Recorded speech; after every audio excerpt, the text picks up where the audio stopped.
ajab dubbii rabbii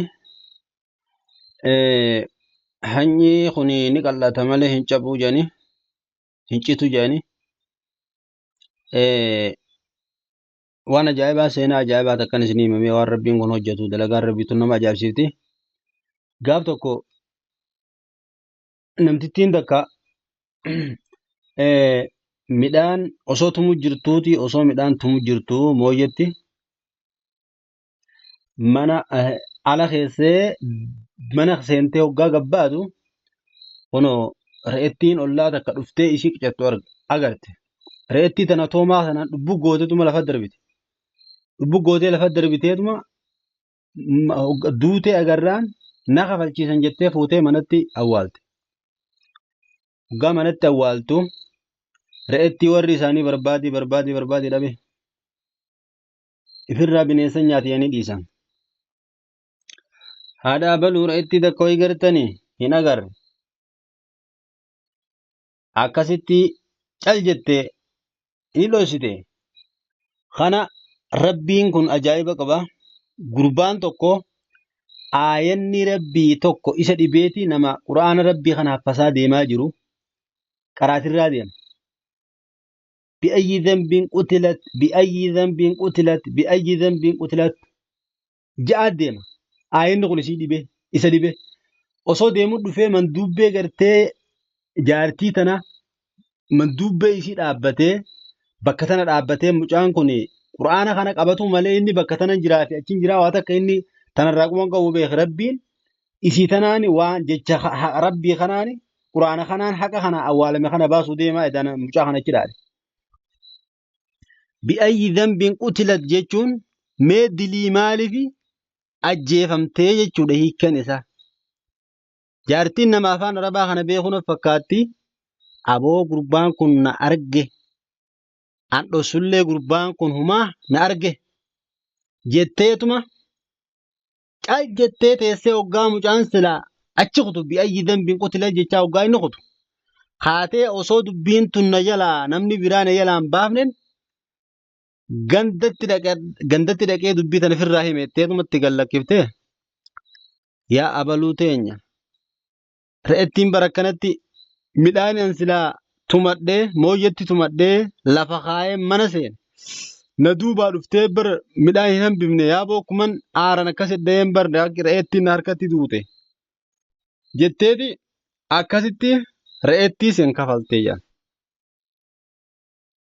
Akkasitti hanyi bahee jiru rabbiin akkasitti haqa awwaalame hunda baasa. Akkasanii ummatoota duraaniif humna qabna jedhanii miskiinatti roorrisaa turan. Ammaan tana gartee roorroon sun hundirraa galaa jirtu ni agartan jechuudha. Abadan hanyi namaa firtakka. Imimmaan namaa bu'ee lafa bu'ee hin hafu. Gaaf tokko kasi boochises numa bu'a. Innamaa bagyukum calaa anfusikum. Yoo namatti roorriftan lubbuma teessatti roorriftanii barii. Jechi rabbii guutuun isaa dhugaadha wallahi. Namuu waan facaasee murata. Namni qabeenya namaa dirgim godhe. Qabeenyi isaati dirgimtaa. Namni gartee manneen namaa dirgim godhes manneen isaatti dirgimoota mana ati ijaarattee silaa guyyaa tokko raahaatti hin taa'in fa'aa hoggaa dirgimsirraa godhanis dirgimuma ta'a namtichi mana hankee dirgim godhes dirgimuma ta'a. Abadan akkanumatti imimmaan hiyyeessaa bu'eetuma hin hafu.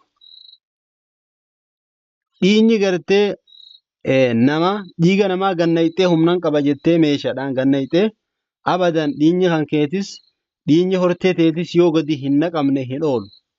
Gaafa dura Ameerikaan tun Kooriyaa tana akaakilee isaanii tana dhukkee irraa kaafti jedhan. Biyyatti laayitee miskiineessite jedhan. Har'aan tana ilmaan isaanii sun jabaatanii hojjetanii adawwiidha qabna abboota keenya kana godhee jechuu beekanii jabaatanii hojjetanii meeshaa ajaa'ibaa tana horatanii ammaan tana Ameerikaan sodaa ittiin dubbattu jechuudha. eessatti dhiiroo akkamitti dubbii nu kadhattee irratti haaloo san bahanna tanarra jirti jechuudha. Rabbiin gaaf tokko ati jabaadha jettee an aangoon qaba jettee gaafa nama si jalaa irra deemtee itti roorrifte abadan roorroon sun qeetantee numaan galuunumaan oolle namticha itti roorrifte sun rabbiin si gubbatti shuume akkasittiif gubbatti si laalchisuunumaan oolle. Kanaafuu hamma jirru aangoon qaba jennee aangoo teenya irratti hirkannee akka hawaasatti roorre. Beekamtiin qaba jennee dhagaamtiin qaba jennee akka nama dhagaamtiin qabne itti roorrifne wallaahi galanni kan keessumaaf gala. Yooti caalama kanarratti maqaa hin taane nama dibdee nama hadheessiti. Abadan maqaa kan keetis nama maqaa kan kee hamtuu si dibee si hadheessu rabbiin sumaaf godha. Sumaa kana dalagaa waan silaa maqaa kan kee hadheessu maqaa kan kee ajeessu si daleessisee rabbiin akkasitti sirraa kafala malee gonkumaa namtichi namu waan dalage osoo hin arganne hin du'u jechuu jira. Akkasini hamma jirru obboleeyyan keenya khayrii haa dalagannu. Hamturraa haa wal dhoorginu. Nama xiqqeessurraa nama aybeessurraa rabbi nu haa tiisu. Obboleeyyan kiyya wallaahi kanan isinii kana walumaanuu gartee rabbi nu haa tolchu obboleeyyan keenya hamma jirru gaarii yaadu toltutti nama ajaju ififi toltuu dalaganii toltutti wal ajaju irra wal hiikutu wal xiqqeessuu namticha gartee hamtuu namaa barbaadu. Hamtuu namaa barbaadee qilleensa irratti ol baasu rabbiinis hamtuu isaa barbaadee qilleensa irratti ol baasaa jechuu jira. Maaliif rabbiin ni beeka ni argaa nama gartee hamtuu isaa san barbaadee qilleensa irratti baasu itti ramada jechuu gabrootan isaa.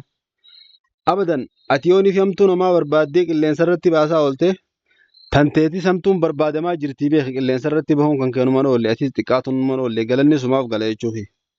Akkasanii hamtuu namaa barbaannee qilleensa irratti baasurraa rabbiin jaanoo haa baasu. Hamma dandeenyu seenaa gartee warra dabree senfaa waan dhageenye walii himnee akka irraa gorfamnuufi walitti dhaammannaa obboleen kiyya. Assalaamu alaikum warahmatullahi warra irraa gorfamu rabbiin haa taasisu.